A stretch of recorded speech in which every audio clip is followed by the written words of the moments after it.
Do you want to?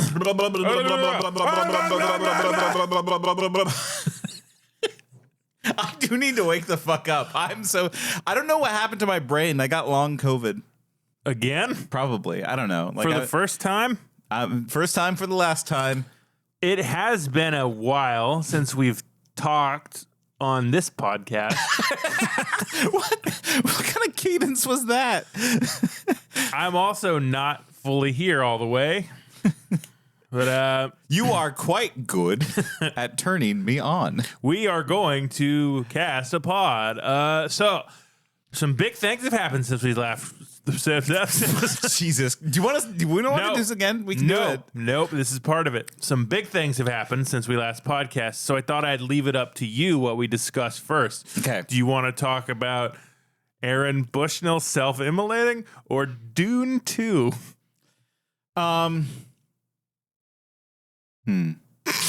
Give me 1 second while I think about that. Welcome to Hate Speech.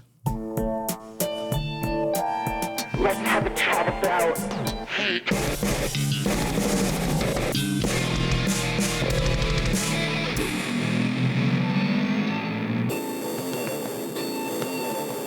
the purple on the talk about it, let it boil over, blow the top, call it hate speech.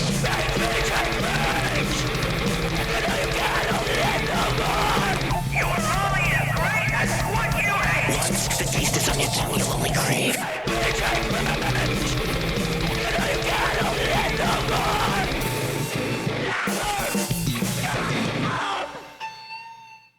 I've been adding to the song as it plays. I like the chest thumping. It's very good. Yeah, gotta grill it up. Aaron Bushnell. Oh, fuck. Did you forget that you asked that? No, I just... You thought I was gonna pick Dune. No. Yeah. Yeah. That shit sucked, huh? Yeah. No. Like, how do you feel about that? Like, what... Did you see the video? Yeah, I saw the video. Yeah, me too. Listen, we're part of the old internet. You know, seeing someone be burnt alive is old hat. Did this affect you? Yeah, it affected me in the way that I kind of predicted. I mean, like, you know, not to get like overly serious about it, but it was one of those things where it's like, oh, I know what trajectory this is going to go. He probably did too. That's why he kind of made it as obvious as possible about what his message was. Meanwhile, another user on X said their blood was boiling after MSNBC's Andrea Mitchell reported Bushnell was protesting the Israel-Hamas war and flashed the suicide hotline during the news segment, suggesting that Bushnell's protest could be chalked up to mental illness.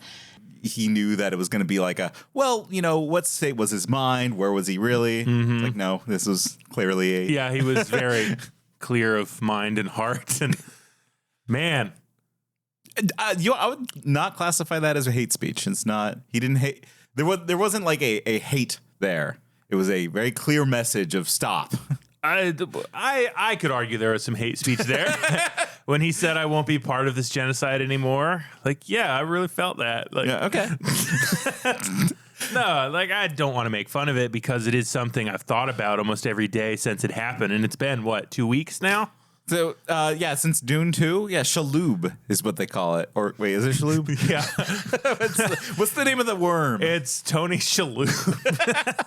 It's High Shalhoub. No, Shai Halud. Shai Halhoub, not Tony Shaloub. Wow, I'm just, they should have cast Monk as the worm. No, good movie. Highly recommend. Yeah. You know, Rest in power, Aaron Bushnell. Go see Dune 2. You're the one that did this. I had this whole thing ready to go. I felt like my throat's all slimy, so this is gonna be good. You're probably gonna hear some mucus. Are you sick again? No, I just, you know, my body's have brain sick. fog and your throat is slimy and you're not getting sick. Yeah, no, my body's just like this now. Yeah, oh man, it really did fuck us up forever, huh? Well, you want to get to the penance? You know what? Like, I need something to clear my throat, and you have placed some items before me. They look holy? Yeah, in a way. So I have a coworker who's like, hey, will you cover some shifts for me in July? And I'm like, yeah, I don't plan more than a few weeks ahead. So I just said yes. He's like, that's cool, brother. I'll bring you a bottle of whiskey. I'm like, great. And he says, oh, this is the best stuff I've ever had. It's peanut butter whiskey from some distillery in Corvallis, Oregon. That sounds all right. And he's like, it's a big deal. Me heading into Corvallis to get this whiskey. I hope you like it. And like, he's like 4'1", and he's got like a new metal goatee, that just goes down, no mustache. Nice guy. Yeah, okay. It sounds like you were making fun of him. I'm just trying to paint you a picture of who this guy is. Nice guy. Okay. Got an old like 90s tattoo on his arm. So he brought me this Deadwood Distillery wood barrel peanut butter flavored whiskey. And I thought, we can't just be drinking peanut butter flavored whiskey. Let's make it worse. Let's make it worse. So I went to three liquor stores to try and find a bottle of Chambord. Is that how you say that? I think so. It's French. You got to drop the last letter. Chambord. Thank you. And they were all out except for one had tiny little individual They look like little like hand grenades. They are. And it goes bad once you open it, so you got to drink all of it. So, do you know what Chambord is? I have no idea. It's a raspberry liqueur. Oh, that sounds all right. So we're having peanut butter and jelly shots. This doesn't seem like penance. This seems like a good idea, actually. Well, I figured after Aaron Bushnell and Dune, like we've earned a break. We've been working pretty hard. we could just have a little something. So I'm pouring some Chambord in here. Okay. Just kind of eyeballing the proportions. Yeah, I see it. Yeah. That's, well, like finish off the bottle. I'm just making sure it's equal. Jesus. Oh, this is great radio. There's one. That's the Chambord. Let's give this whiskey a smell. Okay. I don't want to smell it. Give it a whiff. Ooh, it smells like whiskey. I can smell the peanut butter. All right. Glug, glug, glug. Oh, God. Yeah, it's These are double shots, by the way. It's making kind of like a pooey consistency. Yeah, I love when you say what we're about to consume reminds you of feces. I mean, like, I don't hang around them in the ways that you do. So. Yeah, dude.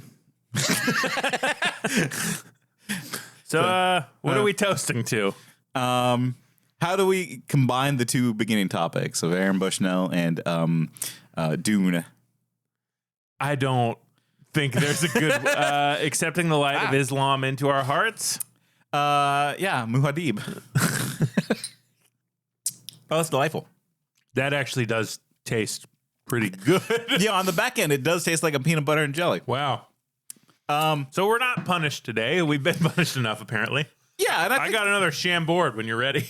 No, and I think that leads into our topic. Like, we're just going to get right into it because we have a lot to say about the man, the myth, the legend, John Krasinski. Office Jim. Yeah. Ring, ring. Hello? Hello, this is Dwight Schrute from the Dunder Mifflin Paper Company. Wow, that's great, because I need paper. Excellent, then you are in luck, because we are having a limited time offer only on everything. Wow, this is my lucky day. Ask him his name. What is your name, sir? I am Bill Buttlicker. Really, that's your real name? How dare you? My family built this country, by the way. Be respectful, Dwight, please. Yes, Michael. Could you hold on 1 second? That's my other line. What? No, but I... Hello? Yeah. No, I'm just on the phone with this stupid salesman. He's so dumb. So pretty much the consensus for John Krasinski that I talked to is, oh man, I hate that guy. I hate his stupid face. And I know you don't like to talk about people's stupid faces on this show. Well, like... Or judge people based on their appearance, which, yes, that's fair. Fine. No, I think that he has a very punchable face. Yeah. Right? And, like, the whole conceit for this episode, because we were talking about what we were going to do next, I knew that I hated John Krasinski, a.k.a. Jim from The Office, and I didn't know why. Right? Like, I wanted to justify why I hated this man so much. Right. Because I did. I look at him and it's like, I don't like this guy. And I can't articulate why. I don't know enough reasons why. But there's something off about him in his face. He looks smug. Right? Like, it's not that there's something wrong with, like, his body. I think there's something wrong with his tude. There's something about the way he acts where it is like he is constantly just kind of smug. And I was like, I need to know, like, am I wrong about, Office Jim? Because he sells himself as a very nice guy. right? Good evening, everyone. Even though, as always, it is still very clearly afternoon. Welcome back to SGN. I'm John Krasinski, and this is the holiday episode. Now, if you're like me, this is without a doubt, as the song says, the most wonderful time of year.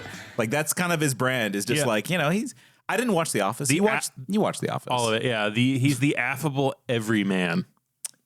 Was he like that in The Office? Yeah, he was. I mean, I would argue that John Krasinski is a competent actor. No. I think it's his soul that's rotten to the core. He's one of those actors that doesn't change character. No, never. Right? Like, you know, like... he does his one thing. He does it well. I'll tell you, man, that Benghazi movie he starred in. Yeah. Oh, that's hilarious Well, if you just think of him as Jim. I want to hit The Office first, because I don't know The Office. I famously hate The Office, and we'll probably just talk about The Office one of these days. And for this show, you prepared by watching some of Jim's best episodes in The Office, right? Yes. No, Tyler, you can't mug the camera. Sorry, you can't do the Jim look. They don't see that. I was Office Jimming the camera. Office Jim would be great, like in a modern Huckleberry Finn. Like, I'm not going to say the word Jim.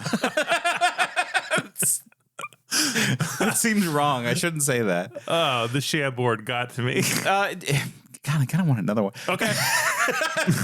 But like, we'll do one more. I didn't need to watch episodes of The Office because I remembered enough. Yeah. Right? Like, you know, The Office was like, what, almost 2 decades ago at this point? Yeah. Give me more of that Chambord in there. We only have 2 tiny bottles of Chambord. God damn you, liquor stores in Oregon. You had nothing. But like, I hated The Office, but like, everyone fucking loved Jim. Yeah. I will defend. You see the gifs of him everywhere. Well, the thing I didn't know about Office Jim was that, you know, he was a like famously poor actor before he made it. Like, The Office was his big breakout, and he was kind of just a waiter before that. Because you always hear the story about like I always think of Party Down actually when I think of artists like, you know, having shitty jobs before they make it big. And I guess that was Jim. Jim was the his name's not Jim. His John Krasinski. John Krasinski. He was the Henry Pollard, the Adam Scott character. No, he was the blonde guy. Oh, he was the Kyle. Oh, that's bad. Like, isn't he though? He is, yeah. And for people that don't know, Party Down, who is the Kyle? I don't know that actor's name. Okay, well, he's the blonde guy. Yeah, like he just seemed like they kind of plucked a relatively good-looking 20-something actor from the big pile of actors in Hollywood. Someone who could smirk. And stuck him in The Office, and like he won the fucking lottery. You know, like, and by the way, you either are born into Hollywood or you just happen to win mega bucks. Yeah, like that's how that system works. It's not a question of talent. Not anymore. Well, no, now it's all you're born into it. Yeah, nobody's pulling from mega bucks these days. But that's his story. Like, you know, he just went to an open casting hall. They're like, you've won American Idol. Get on stage, become a famous guy. Now, to his credit, though, I think that he played his chance really well. Yeah. Like, he got a shot, and I think that he learned the system, and he exploited it. Because I don't think he's here to make art. I don't think so either. I think he's... Well, okay, this is hard. Because... I think that he wants to think that he is an artist, right? Yeah, like he's a creative. He sees himself as an auteur. Right. He's not. No. But like, how do we know that? Because it's not from we have to like go past The Office a little bit. Yeah, because we're not going to touch that. Because what we'll say about The Office is what he has said about The Office is in that he owes everything to it. And if they ever do a reunion, he's 100% down. He wants to go right back to The Office. He said that in an Esquire interview. I mean, I believe that because I don't think that he creatively contributed to The Office. He directed a few episodes in the later season. That's how he got the confidence to start directing. Yeah, but like, okay, anyone can direct an episode of The Office. Anybody can direct TV. It's like that cat that like is the governor of that Alaskan town. Yeah. You know, it's like the infrastructure's all there. That Everybody, machine goes. One guy's there to tell Steve Carell to tone it down or whatever. I don't who knows? Right. And like, well, good for the show. I think like, you know, at the end of the day, the director is kind of this superfluous role unless they're like On TV for sure. Yeah, unless they're a dictator. Right. Because it's an ensemble cast. They all know their characters. The writers know how to write. The actors know how to act. The DP knows how to shoot the shots. Yep.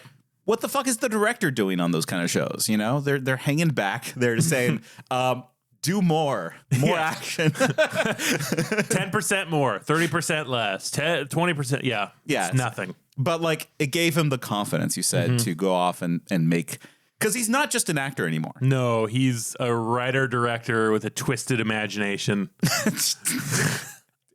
Is that on the trailers of what's this new movie? Well, it says from the imagination of John Krasinski. Yeah. He has no imagination. Before we move on from The Office, do you know what he did with his first big paycheck from The Office? No. He bought the rights to Brief Interviews with Hideous Men. He bought the rights to make that movie with his first big check. Is it shallow? Or do you think the truth will always sound shallow? It's when I start to climax that it happens. I'm not a Democrat. I don't even vote. What is it that you say? Victory for the forces of democratic freedom! Everybody gets hurt and violated and broken sometimes. Why are women so special? Genuinely smart people are rare. I don't think the truth about men can be found in a book. Hey. How you doing? Now, tell me who, what the story is based off of, what the collection of stories. Who's that author? David Foster Wallace. Now, the white man hero, the straight white man's hero, David Foster Wallace. It's one of those things. I would say, unfairly maligned now writer who is actually a fucking terrific writer. He's the Chuck Palahniuk, and I never know how to say that last name. Palahniuk. The writer of Fight Club. Yeah. Like he's one of those people where like white men love to misunderstand David Foster Wallace. They can't get enough of getting his message wrong. Yeah. You know, like because I'm in the same boat. I begrudgingly like David Foster Wallace. But you can't tell people that. No, because like, you know, it gets you in trouble. Why? Why does it get me in trouble? Because wokeness.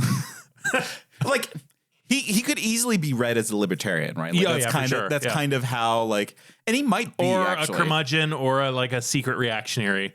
I don't think he is. No, but like in the same way that like Stephen King is kind of like a cringy Democrat, but I still like Stephen King. Right. You know, a David Foster Wallace is kind of a cringy like libertarian, but like I don't think that he say wants to sleep with a 12-year-old or 16. That's the age of the libertarian.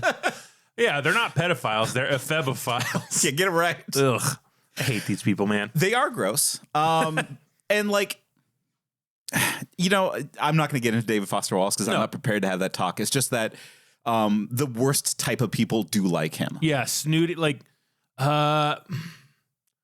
men who think of themselves as intellectuals. Yeah, it is. What's that story? Like a lot of the stories that he writes are attractive to junior high to high school level teen, you know, like teen boys, right? Like the time he went to the pornography expo. Yeah, Big Red Sun is what that's called. Right? Very good story.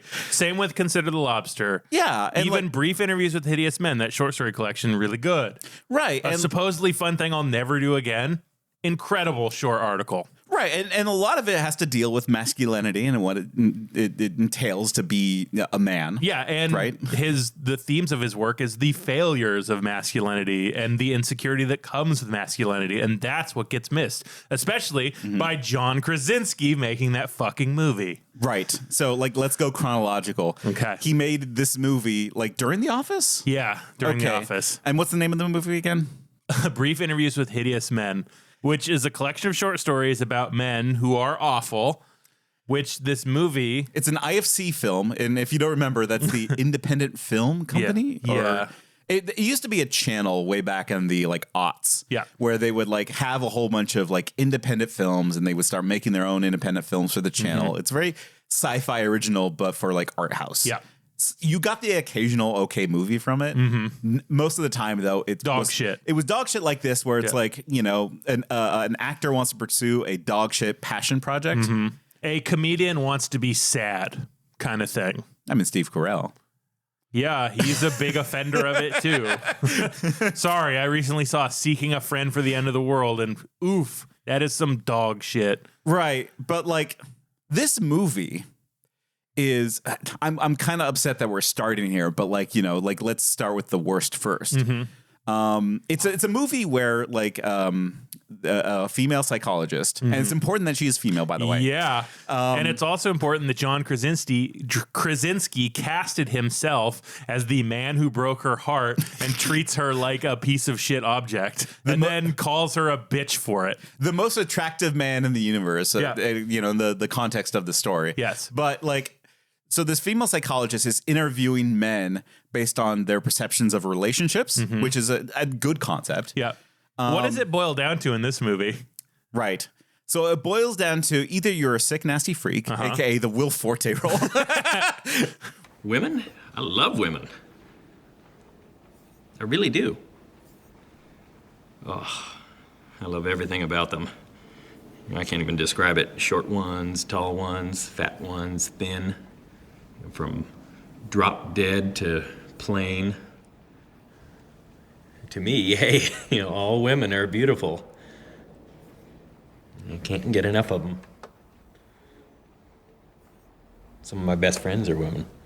Like, even Will Forte couldn't save this movie. No. You know, either you are some sort of sick, nasty freak, some pervert that should be like kind of shunned in society. Agree. Yeah. Some people should not date. Yeah. Yeah. No love for Mr. Libido out there in real life. You know, like realistically, yeah, okay. Like if you have those particular problems that Will Forte has, right? Like you should go off and fix yourself before you cause damage, and then enter relationships, right?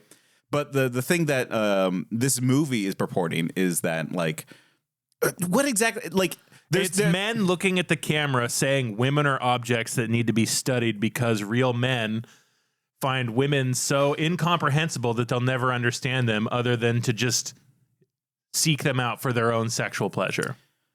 Right. And like that might be the message of the book. It's not. Did you read it? Yeah, I read a bunch of the short stories. Okay. It's about awful men, and the point is the men are awful. But in this movie, John Krasinski makes the David Foster Wallace character a woman in which they all interact with her and treat her as an other, as an like an actual object. And in this movie, I kind of like I got mad at it. Yeah, at a certain point. Yeah. And you know which character I'm going to talk about because there's this character who's the like angry teenager, like or angry college student, right? And he shows up and he's like, you know, Miss Professor, why didn't you grade my paper? Was it too raw for you? Was it too real? And I'm saying it as a joke, but like, no, that was the right answer. She couldn't read it because it was too raw and too real for her. Right. And then the movie takes his side.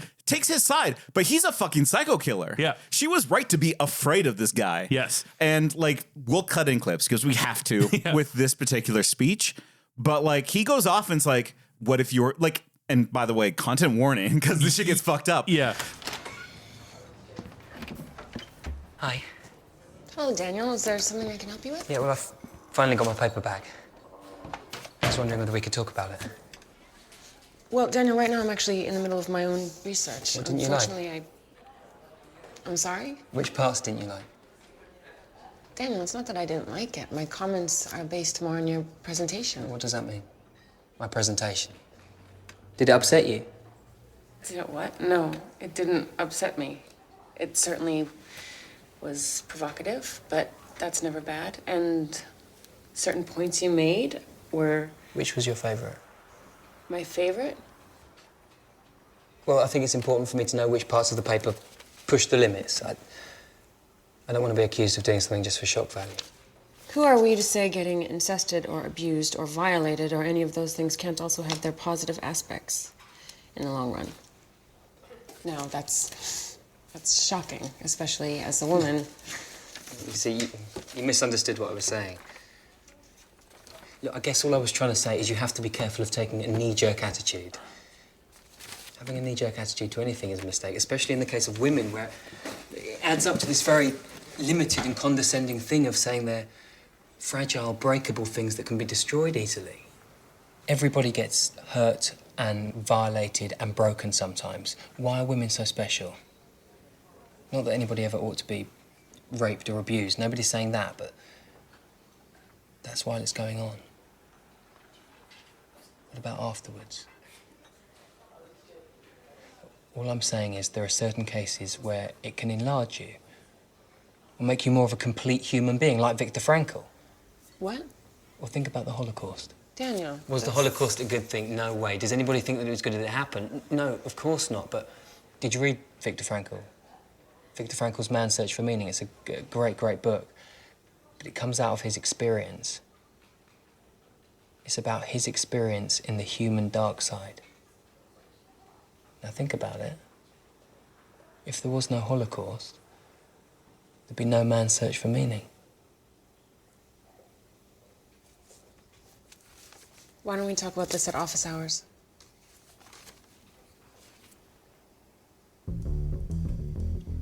Hi, Miss Quinn. Daniel, You said to meet at office hours. I'm in the middle of work. You can't just walk right into I the room. just want to know why you hate it so much. Fine. I thought it was easy. I thought your claims about women were wild and incendiary, and I think you absolutely wrote it for shock value. And quite frankly, I'm not interested in discussing any further some paper that exemplifies some pent-up, overdeveloped teen angst. I'm impressed my paper got you like that. Daniel, I don't think you understand. There is no point. No one cares. Careful. That's not true. Think about it. Think about what? About being degraded and brought to within an inch of your life, for example. No one's going to say the sick bastards that did it shouldn't be put in jail, but let's put two things into perspective here. One is, afterwards, she knows something about herself that she never knew before. All I'm saying is there are certain cases where it can enlarge you. What she knows is that the most totally terrible, terrifying thing that she could ever have imagined happening to her has now happened. And she survived. She's still here. It'll make you more of a complete human being, like Viktor Frankl. And now she knows something. I mean, she really, really knows. No, that's shocking, especially as a woman. No. See, I'm disappointed in you. That's what I'm talking about, the knee-jerk attitude. Taking everything I say and filtering it through your narrow view of the world. Look, totally terrible things happen. Now, you want my opinion? Existence and life break people in all kinds of awful fucking ways all the time. Trust me, I know, I've been there. And this is the big difference, you and me here, because this isn't about politics or feminism or whatever. For you, this is just ideas. You've never been there. Sarah, can I talk to you a sec? I'm not saying nothing bad has ever happened to you. You're not bad looking. I'm sure there's been some sort of degradation or whatever come your way in life, but I'm talking Viktor Frankl's Man's Search for Meaning type violation and terror and suffering here, the real dark side. Daniel came into my office today. Professor, let me explain. He said that he was looking to talk to you about his paper. I can tell from just looking at you. You never. You wouldn't even wear what you're wearing. Trust me. What if you got raped?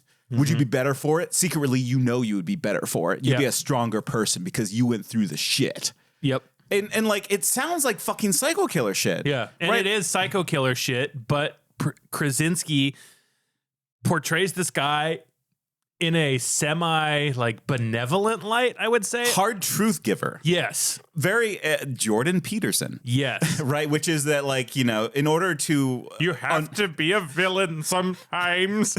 Right. You have to.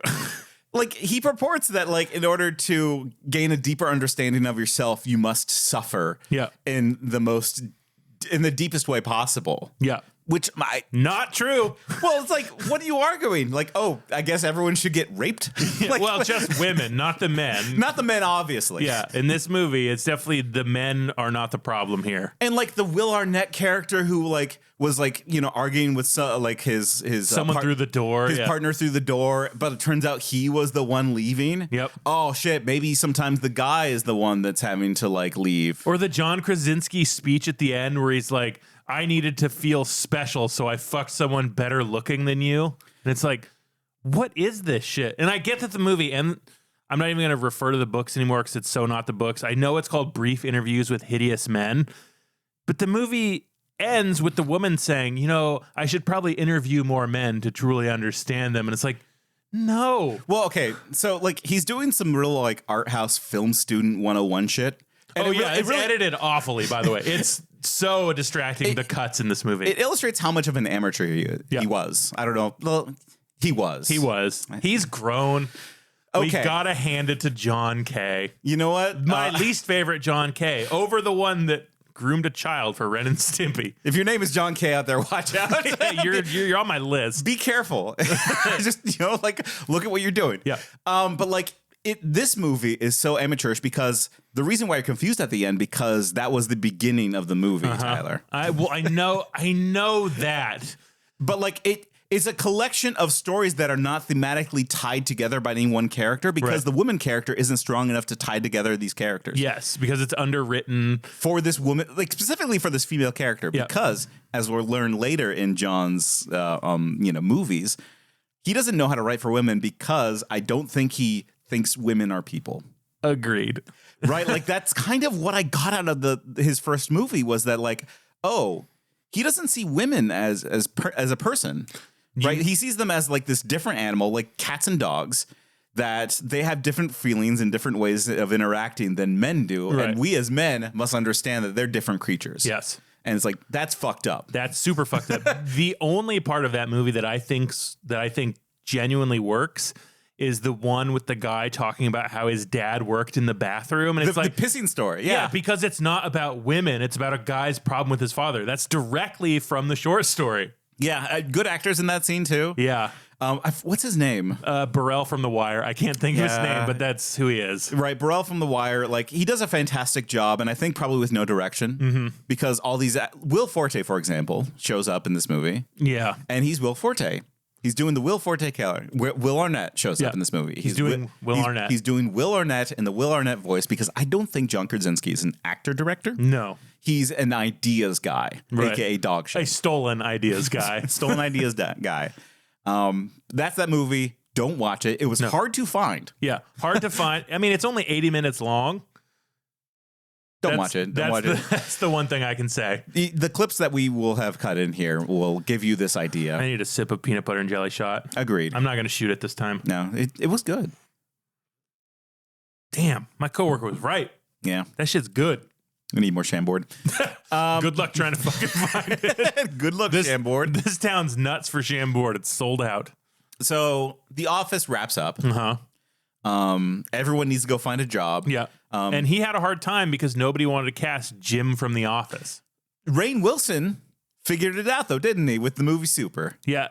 During this time, during the John Krasinski days, he did Super. So they these two branched off, I would say, career-wise and politically, because I've been thinking, why hasn't Rainn Wilson been in more stuff? And I saw a clip from his podcast where he's talking about how awful capitalism is, whereas Jim is making shows about how great the CIA is. Just, I don't know, something there. Did he go directly to A Quiet Place after this, or like what happened? So, what's the in-between years? So let me ask you this question.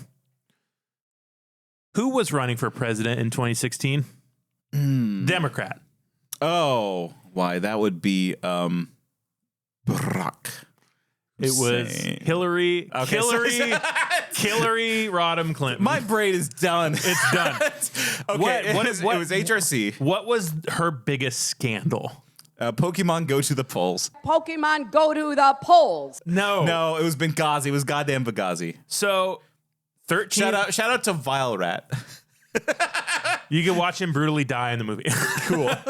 No, so that's the biggest thing that's been a thorn in her side for years, right? Yes. So it's what people know her for. Charlie Daniels, Benghazi, it's not going away. It's not going away. So in 2016, pre-election, a movie comes out directed by Michael Bay called 13 Hours, The Soldiers Trapped in Benghazi, whatever it is, it's 13 Hours, starring one Office Jim. as a CIA operator sent to protect the hidden embassy in Benghazi. Okay. You didn't watch this. No, I didn't. Nor should you, nor should anyone, because I myself, as a good leftist, I'm immune to propaganda. I can tell. I watched this movie in chunks because I would watch it until it pissed me off and I had to turn it off because I went into it knowing one thing. I watched an interview with John Krasinski say, a lot of people are calling this a political movie. This is not a political movie. This is just a story showing the life of these operators who saved lives in Libya. And this movie features Libyan people or terrorists. Yeah, sure. Shooting an American flag. All of the operators are crazy unlikable and like they're all like it was 2016 and so they're all like, hey, what are you doing, faggot? Oh, not much, faggot. How you doing, faggot? Like it's fine. It's locker room talk. Like, you know, like you're immune. If you're in locker room, you can say what you want, and if you make fun of them, you're a dictator. It's one of the most political movies I've ever seen that ends. The last scene is the actual wall in the CIA of all the stars with no names, and it says, this is for these two operators that died in Benghazi. And I thought of this cunt, John Krasinski, cunt with a K, saying, this isn't political. There's nothing political about this. I have family that's in the military, so I just wanted to make a military movie to respect the people in my family. It's not political. And I think this motherfucker made this in the election year. It came out the election year against the candidate whose biggest scandal was Benghazi, and all the movies like, you fucks in Benghazi got to get your shit together. This America's the best way. And I just think, you motherfucking coward. He could have taken any other job. Like, he wasn't like a D-list celebrity. There was work for him. He was not the first choice for that movie, but he convinced Michael Bay to cast him, to take a chance on him. Yeah. And so a couple things. He thinks it's non-political because it's pro-America. Yeah. Right? And shouldn't everyone be pro-America? Boy, shouldn't they? We should be thanking these CIA people every day. Right. Like people like that, though, don't see these movies as political because they think that being like jingoistic is apolitical because everyone's on the side of America. Right. Right. And so it's not a political movie. Tyler, get it right.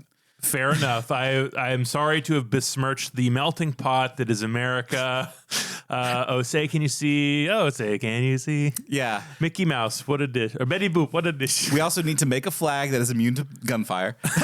Seriously, I tried so hard to find a GIF of that. I'm just going to clip it and post it because it's the coolest thing I've ever seen is a bunch of terrorists shooting the flag. Because the shot's shot top down, so it's the flag looking down at the soldiers shooting up at it.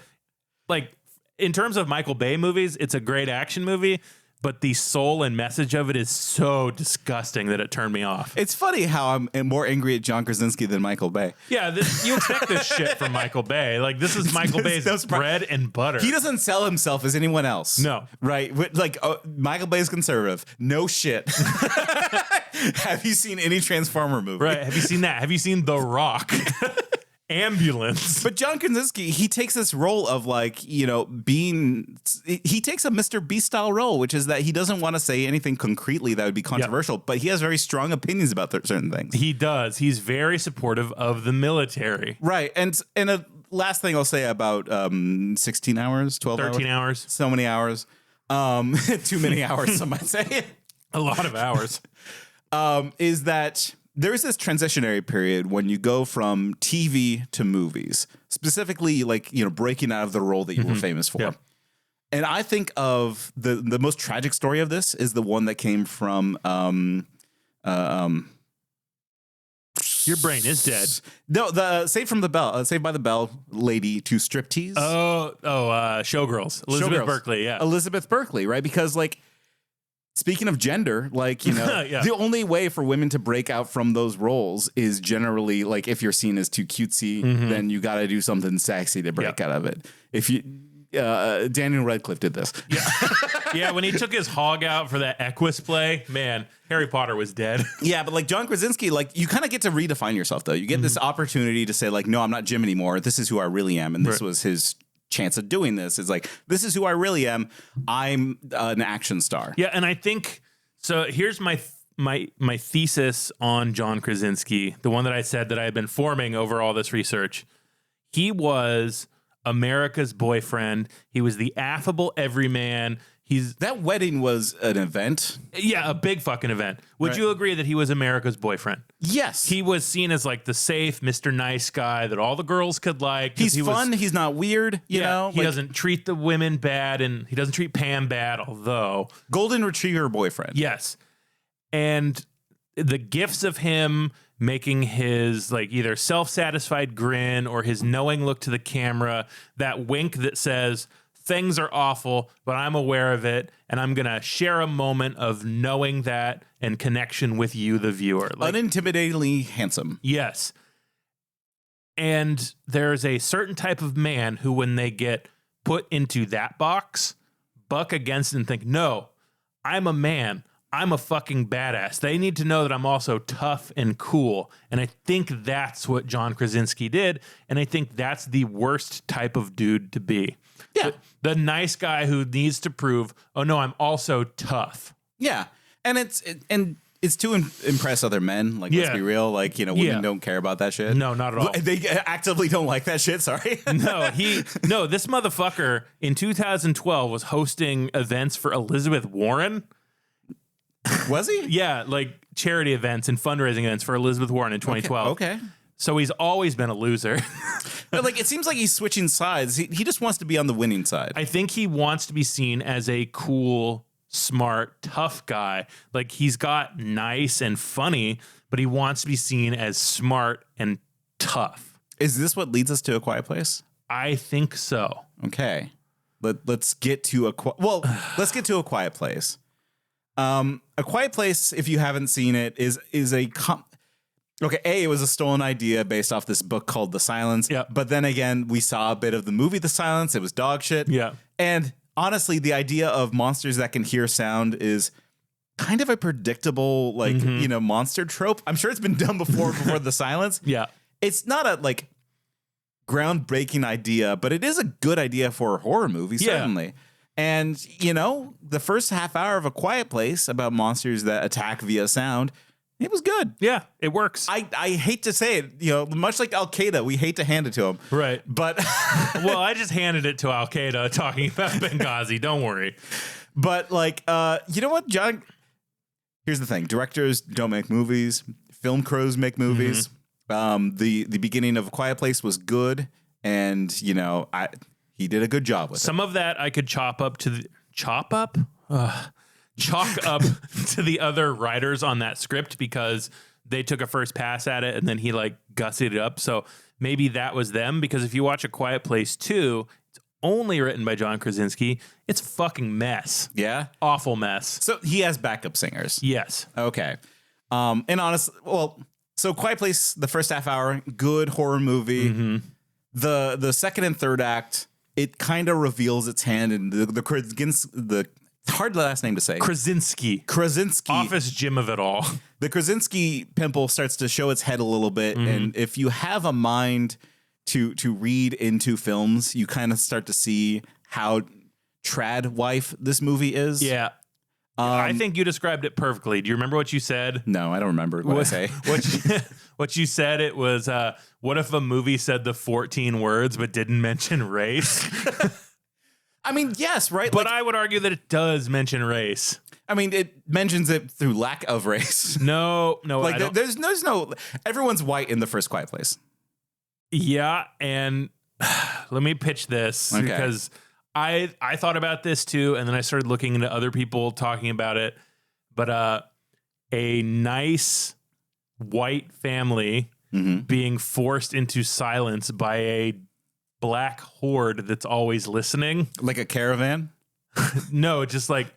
I was talking about the Mexican caravan. There are dark monsters out there, and I mean that in the color sense, that are always listening to the nice white family and will kill them the first chance that they get. Right. I mean, it's a dog whistle. Certain people watching this will completely understand that this is not a movie about monsters, because horror movies are not about monsters. They're about the representation of the monsters. Like, what part of our society are we afraid of at that moment? Uh-huh.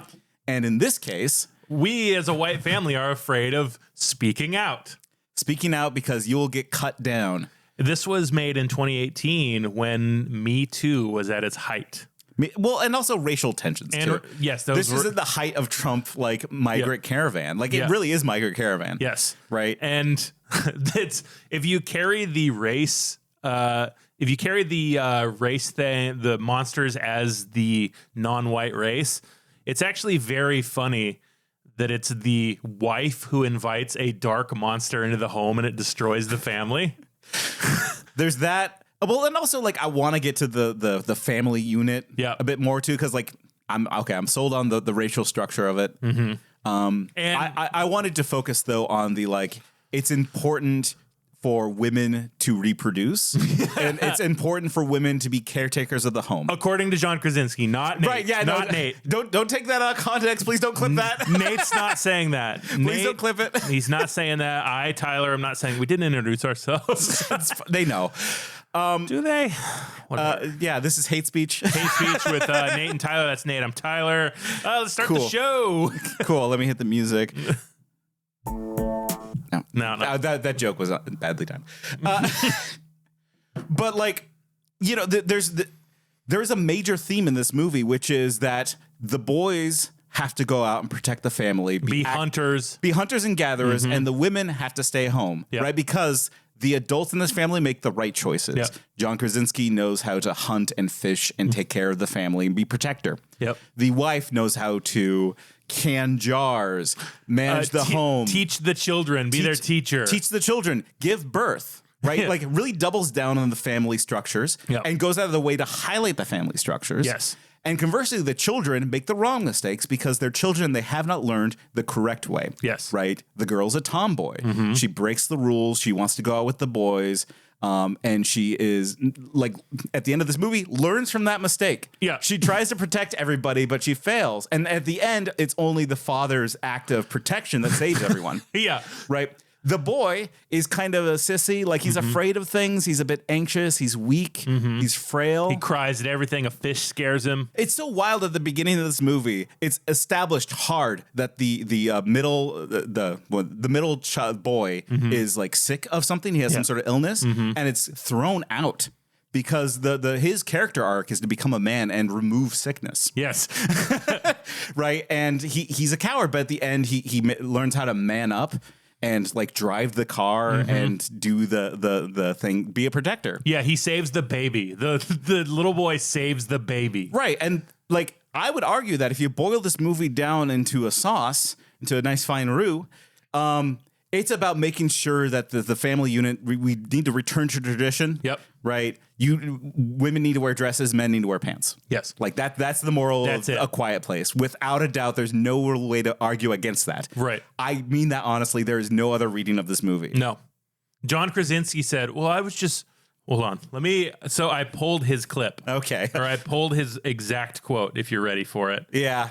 We'll clip it in. It's not going to. No. I don't think this is what I read in the Esquire interview. Oh, okay. I never saw it that way or ever thought of it until it was presented to me in that way, Krasinski tells me. It wasn't about being, silent in political time. That had nothing to do with that. If anything, it was about, going into the dark and taking a chance when all hope looked lost. You take, you fight for what's important to you. Again, my whole metaphor was solely about parenthood.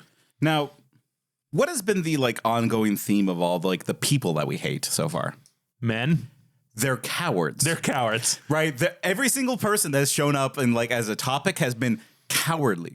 John Krasinski should be brave and say what he means. Yes. Right? Because he said those things, not because I think he believed them. He just didn't want to get caught. Yeah. Oh, I didn't want to get yelled at by the media. And, okay, so he said this in 2018 when that movie came out. Yeah. He made a second Quiet Place, which you didn't watch, nor should you. Okay. He has all these criticisms in mind, and the motherfucker goes out of his way to show a thriving society led by a black man that immediately gets killed so the new white guy in the movie can save them all. I wonder what that could mean. Interesting. Much to consider. I'm not trying to read too much into this because I think, am I thinking too much about The Quiet Place 2? But in this camp, at the center of their camp, all their little houses, is a illuminated flagpole with the American flag flying. Well, and so here's the thing, John Krasinski, I'm talking to you directly. We know you're listening. I found your Twitter alt. If you want to be Mr. Director, you have to be able, like, you're responsible for every message that's in your movie. Mm-hmm. Like, you have to be ready for these kind of conversations. Like, you can't say, oh, you misinterpreted that or we didn't mean that.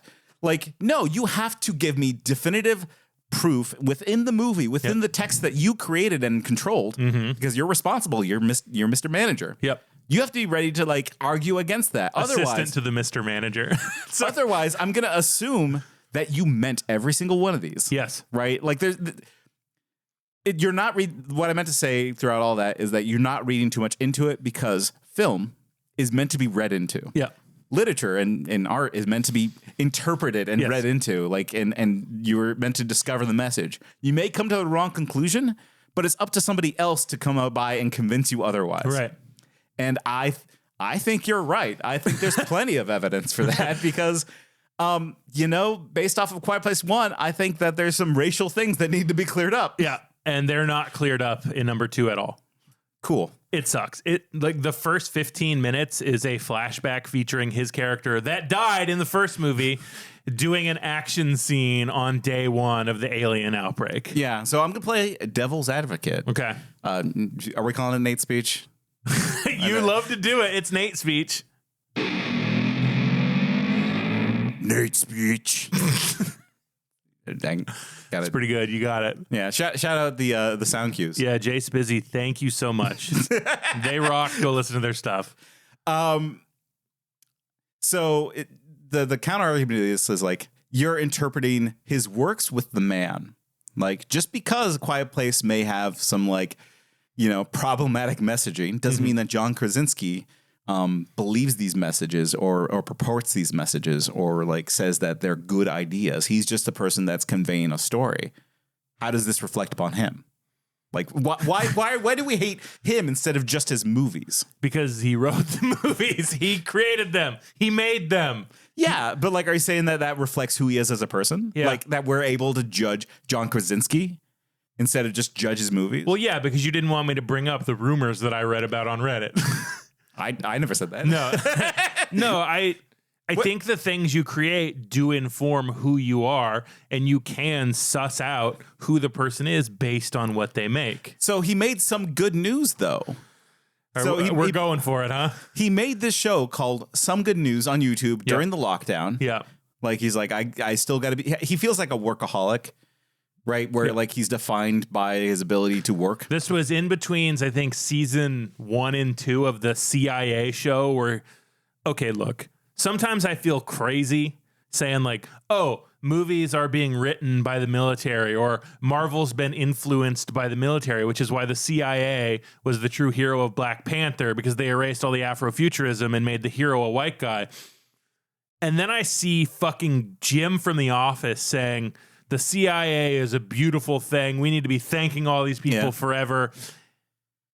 And I don't feel so crazy when motherfucking John Krasinski says, oh yeah, I had in-depth meetings with CIA operatives to make this show as close to the CIA as we possibly could for a show that is so pro-CIA that in the first season, they didn't let the show film in any real military places, but the second and third and fourth season, all the military, like, apparatuses in the country saw, oh, this is pro-military. Let them film all in the bases. What is this, Jack Ryan? Yeah. Okay. So, I mean, it's an open secret at this point, isn't it? That, like, military industrial complex funds movies? Like, because the thing I always look at, like, especially when I'm watching, like, a TikTok, is how did this camera get set up? Right. Right. Like, and for, like, these movies, it's like, how did they get an aircraft carrier? Right. How is Tom Cruise in a jet? Movies, like, WB ain't gonna give him a jet. No. MGM doesn't own a jet. Nope. These film companies don't have access to a jet except for, knowing the military. Yep. Like a general showing up on set saying, here's your jet. Right. It should be obvious that like the military has their hand in these sort of things, right? And it's not just to drum up recruitment, right? It's not that commercial. That's a feature of it. It is a feature of it, but like the main feature is to show how powerful the U.S. military is, right? Like that's and how great they are. They're the heroes, right? Watch out, Colombia. We have Rambos, you know, like.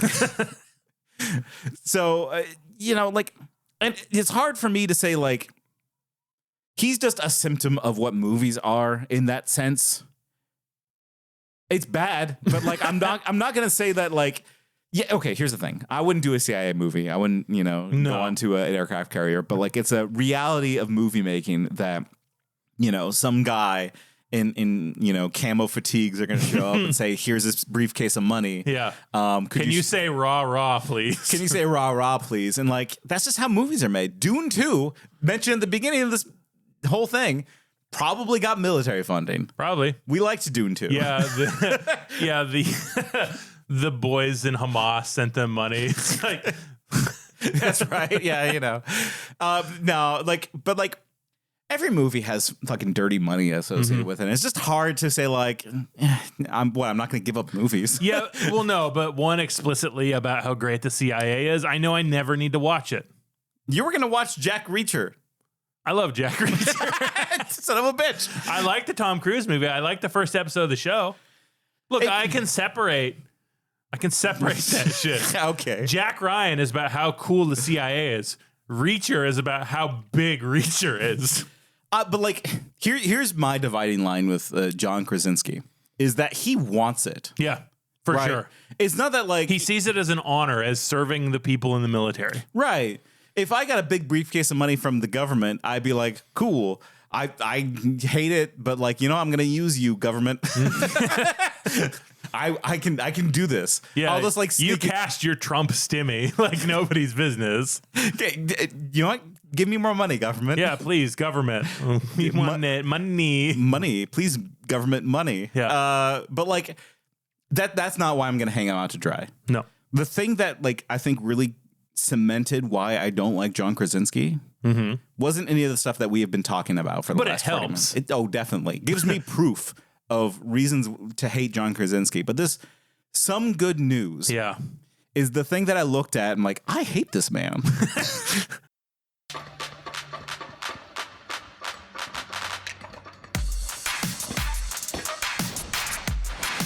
Good evening, everybody, even though it is very clearly the afternoon, and welcome to SGN. John, what is SGN? That's a good question. For years now, I've been wondering, why is there not a news show dedicated entirely to good news? Well, desperately seeking my fix somewhere else, I reached out to all of you this week, asking, nay begging, for some good news. And boy, did you deliver. After reading those replies and the incredibly heartwarming stories that came with them, I thought, all right, enough is enough, world. Why not us? Why not now? So, ladies and gentlemen, this is your fault, and this is SGN. I'm John Krasinski, and if it isn't clear yet, I have absolutely no idea what I'm doing. And now, for some good news. I kind of don't like the idea of some good news. Like, whatever. Okay, let's talk about the idea of occasionally having good news come across your doorstep. Yep. Okay, I like that. I do like positive news. I think it's too easy to sink yourself into the mire of despair, and not like we did at the beginning talking about. Well, this whole podcast really is kind of a mire, but but for me, it's like, okay, yeah, you know what? Like, let's look at COVID. Right, COVID was a bad time. Many people died. Yep. Very sad. We don't like it, folks. This is the first I'm hearing of it. We play Tiny Dancer in the background. Wow. I didn't know that. I just, you're telling me now for the first time. She led an amazing life. But some good news is that we have made leaps. We have made scientific advances on combating these types of diseases. Right, CRISPR technology has really advanced. Vaccine technology really advanced, and isn't that cool? That's a good silver lining. Yep. And it's good to kind of like, not give up hope completely. Yeah, we wouldn't be doing this if we were completely hopeless. We'd just be in a hole cranking our shit all day. That's right. Until we died. Gooning. Put me in one of the Swiss suicide tanks until I crank it, and I'm gone. That's what they were doing. If I didn't have hope, that's what I'd be doing tomorrow. Wow. What? No, you're not wrong. We all saw the guy from Pompeii. He was doing it. Yeah, I'm going to be the first guy found in the Swiss suicide tube cranking it. Right. But like he weaponized it and he brought it to something like CBS Viacom. Well, okay, there's that. But I want to like, I'm not coining the term. I just don't know who made it, of like toxic positivity. Right. There's toxic negativity, which is my poison. Yeah, we're mainlining that shit on hate speech. That's right. But like there's toxic positivity, which is that like you're ignoring everything. Yeah. Right? Like you're being toxically positive about a situation that should actually like have some grounding to it. Yes. You can't just live in some good news because that's current news most of the time. Well, like, so have you watched like news recently? Like sat in a hotel room and watched some news? I see it at work in patient rooms all the time. Right. And so there are two genres of stories, right? Let's remove local news because nobody cares about if a bridge is out. Right. Right. There is human interest positivity story. Like today we saw a squirrel surfing. Isn't that cool? Yeah. And also watch out. Fear, fear, fear. There's people coming for you. The trans are killing you. Right. That's what gets reported. Yeah. And so you're not saying that? I'm definitely not. Trans people kill. Yeah. Okay. I support trans rights and trans wrongs. Yes. You got me. Trans people should kill. They should get at least one free one. Everyone gets one. No, trans should get two. You're right. Where was I going with this? Toxic positivity. Right. Toxic positivity. Like, it's one of those things where, like, you can't just ignore the problem. Like, just because, like, somebody did a GoFundMe for Cancer Boy and Cancer Boy was able to afford a surgery, the real story there is not a positive one because the real story is Cancer Boy should not have to do a fundraiser. Yeah, each day is a gift. Right. But his show is based on we will only, like, push stories that are good. Right. Like the first episode that we watched. The only one. There aren't many. Yeah, there were 8.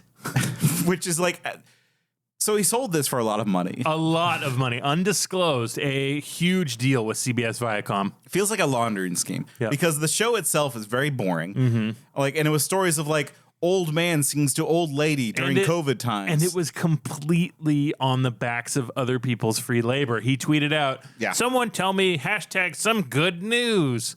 Right. And people posted all these stories and he used them for content. Right. To further his name. A real Mr. Beast style character. Yes. And the show sucks. And like real bad. The second episode was like, oh, a cast reunion of The Office. Right. And like, I don't care. It feels like he's a person that's chronically wanting to return to high school. He's chronically wanting to return to good times. He never wants to acknowledge that something is bad because then he would have to explore his own feelings. Yes. Which we saw in that independent movie of his. We don't want to see that, actually. We don't want to see his feelings really badly. We don't. Right. And like some good news, like it's poison. Yeah. It's a toxic thing that happens because it's like This is the candy with the razor blade in it. It's a fantasy. Yeah. You know, it's like it's this dream of like if happiness was a drug and you took it. Yeah. It would be some good news because in the back of your mind, you know, like this isn't real. This isn't even happy because it feels like I'm being lied to. You're right. It's Gleeman-X. It's Gleeman. Yes. Thank you. I was going with brain candy. Yep. It is Gleeman-X. It's these fantasy worlds that don't deliver anything. So they would never talk about the flipper babies that caused by some good news. So here on Hate Speech, I think it's our new job to balance out some good news. Yes. With some bad news. Some bad news.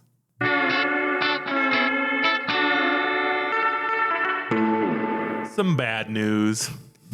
The show's great. We polished to a mere sheen. So if you're unfamiliar with some good news, the entire conceit was John Krasinski talking like this while simply reading a headline. No analysis, no thought, just headlines. So let me start with the first story I have for you in some bad news. Uvalde parents angered by new report that clears city police of missteps during Texas school shooting.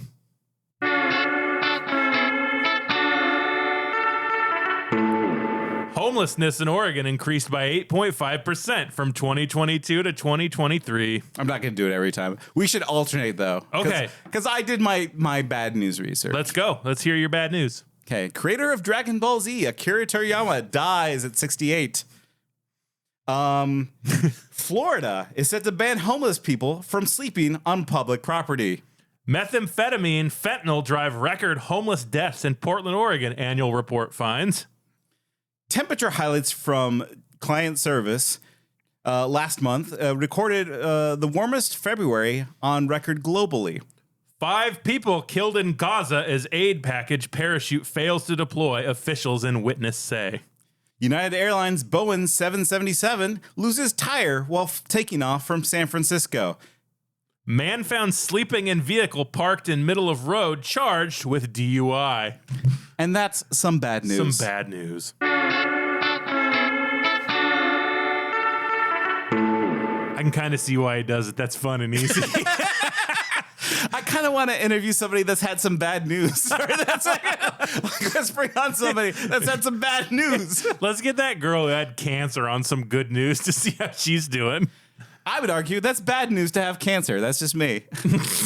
Or like I fucking hate those fucking cancer stories because it's always about how they raised money. Yeah. Right? Like Yeah. It's like no, it should be like, hey, like she didn't have to think about this shit. Yeah, she got to get her treatment taken care of and got to feel like a normal kid. She didn't have to go out into the human zoo that is social media and like dance around to get cancer money. Yeah, she didn't sell lemonade to save a 90-year-old who couldn't retire. Yeah. Like it's toxic positivity because okay, here's my real problem with toxic positivity. It makes you feel good without doing any actions. Mm-hmm. Right? It is the Mr. Beast problem. It's like, oh, I'm helping by watching Mr. Beast help other people. Yes. I'm feeling like things are okay because I watch some good news. Mm-hmm. It's like, no, he didn't do shit. That's our promise to you. We will never let you think there's good news. That's right. Nothing good ever happens. Everything hurts. You're going to die alone. So I think it's about time we put John Krasinski on our spectrum of hate. Do you think it's time? I think it's time. The spectrum of hate. Okay, so remind everyone about the spectrum of hate. So on hate speech, our spectrum of hate is we take the most hated thing, a certain Adolf Hitler. That's on one end of the spectrum. What was he all about? Oh, he did some... You know what? Just watch The Zone of Interest. I do not have time to explain Adolf Hitler to you. He killed a lot of guys. Okay. And on the other end is something everybody loves. One, LeVar Burton.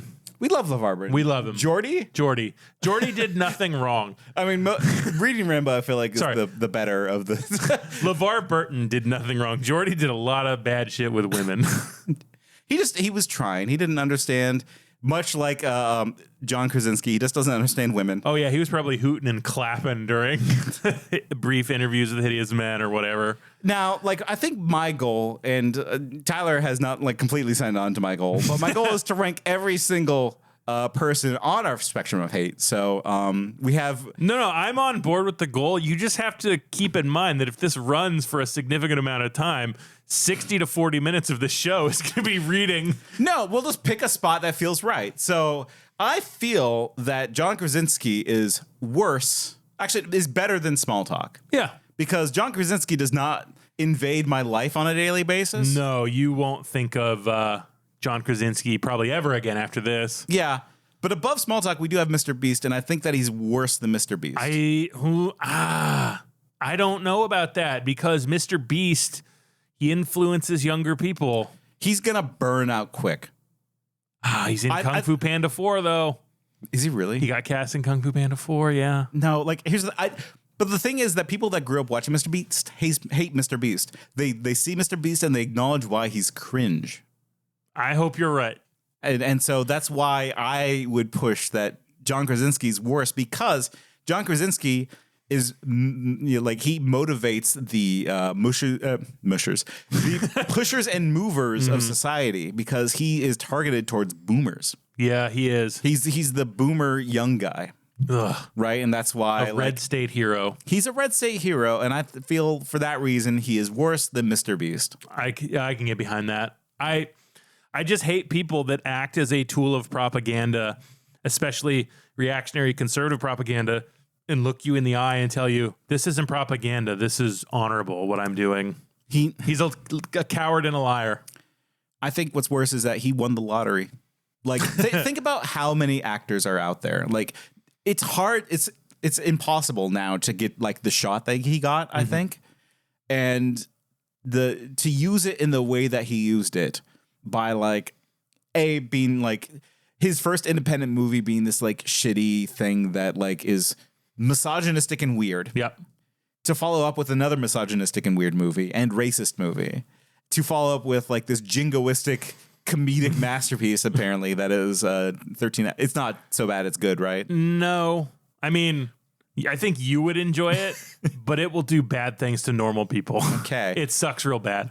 He was given such a shots that like we can only dream of. He was given the Willy Wonka golden ticket. Yeah, just be glad he didn't get the part of Captain America like he auditioned for. He wasted it. Right? Like he got everything could have wished for, and he spent it on fucking Benghazi. Yeah. On a fucking camo hat and a fucking beard and t-shirts with a flag on the sleeve. Like, I hate people like that. I do too. It's they've learned nothing, and when they're on their deathbed, they're going to look back in their life and say, I've done nothing wrong. Mm-hmm. And another, just a little occult last little bit. He's made being a family man a part of his image. So even if his wife, a better actor, Emily Blunt, wanted to leave. Who's Emily Blunt? She was the wife in Oppenheimer. She was the wife in A Quiet Place. Oh. She's new Mary Poppins. Edge of Tomorrow, the Tom Cruise. I liked Edge of Tomorrow. She's like so much better at everything than he is. Yeah. And she acts. And he has made her a factor in his career to the point where it, like, if she ever leaves, he could leverage that and say, well, you're going to hurt my career. You're going to hurt our children like that. It just, like, I don't know. Well, no, like, I'm glad you mentioned it, because something I did want to mention earlier is that I feel like he uses people. Mm-hmm. Right? Like, I bet you he called up Steve Carell and it's like, hey, I need you to help me with my Some Good News. Oh, yeah. Right? And, like, he guilts people into these things because, like, he didn't want to be there, Steve Carell. Right. Like, but he knew that John Krasinski was climbing this fucking ladder. So, like, okay, I got to do this for Steve Carell because he has to talk about The Office to leverage his fame from that show. Yep.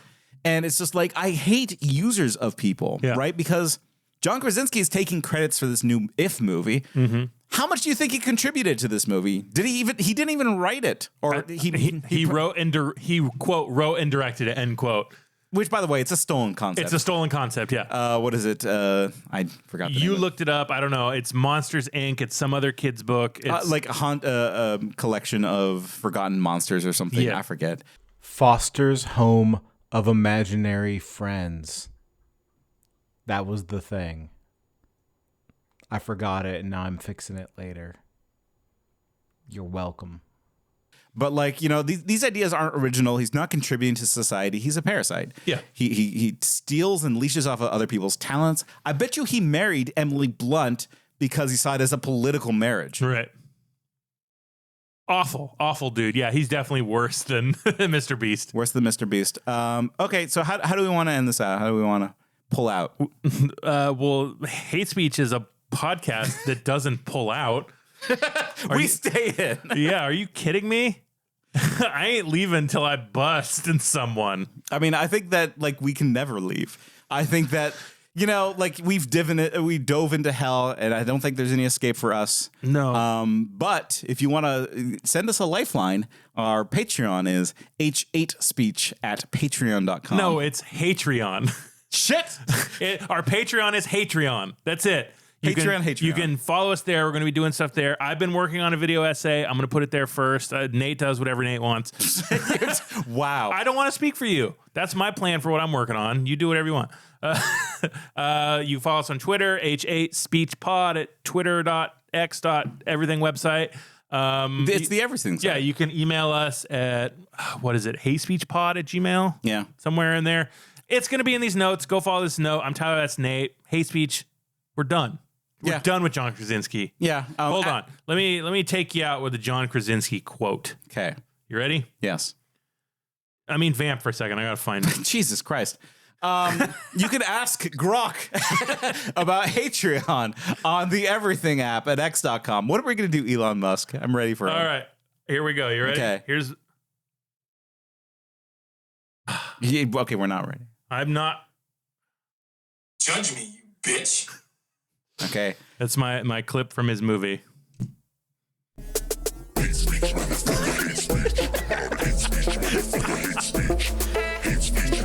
Man, I want some more Chambord. It's sold out everywhere. That wasn't a joke. I had to get these tiny shooters. Here's the thing. I know that it is like Midori sour shit. No, but it's French. But it's good though. It comes in a circular bottle. That's good. It feels like Catholic somehow. No, we're not going to talk about more John Krasinski shit.